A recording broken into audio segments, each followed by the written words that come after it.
ما یه رفیقی داشتیم چای رو خیلی کمرنگ میخورد، چربی و نمک و نوشابه اصلا نمیخورد، مدام ورزش میکرد. هر وقت ازش میپرسیدم چرا قد به خودت سخت میگیری، بخور بابا، میگفت برای سلامتی بده و سکته میاره. اینقدر رعایت میکرد، اینقدر فکر سکته نکردن بود که تو 45 سالگی بر اثر سکته قلبی فوت کرد. اوایل که اومده بودم سر کار یه همکاری داشتم در ماه 1000 تومان خرج نمیکرد، فقط پس انداز میکرد. بعضی وقتا میگفت این همه پس انداز میکنم نکنه تو این مسیر یه روز تصادف کنم بمیرم. آخرش تو همون مسیر تصادف کرد، مرد. میگن چند سال پیش یه زندانی تو امریکا از زندان فرار میکنه، میره ایستگاه راه آهن، سوار یه واگن باری میشه، در واگن خودکار بسته میشه و قطار راه میفته. متوجه میشه که سوار فریزر قطار شده. روی تیکه کاغذ مینویسه این مجازات رفتارهای بد منه که باید منجمد بشم.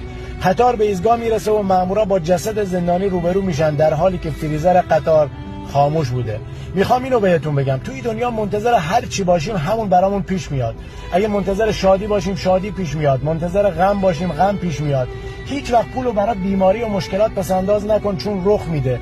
پولو برای عروسی، خرید خونه، ماشین، مسافرت، اینجور چیزا پس انداز کن.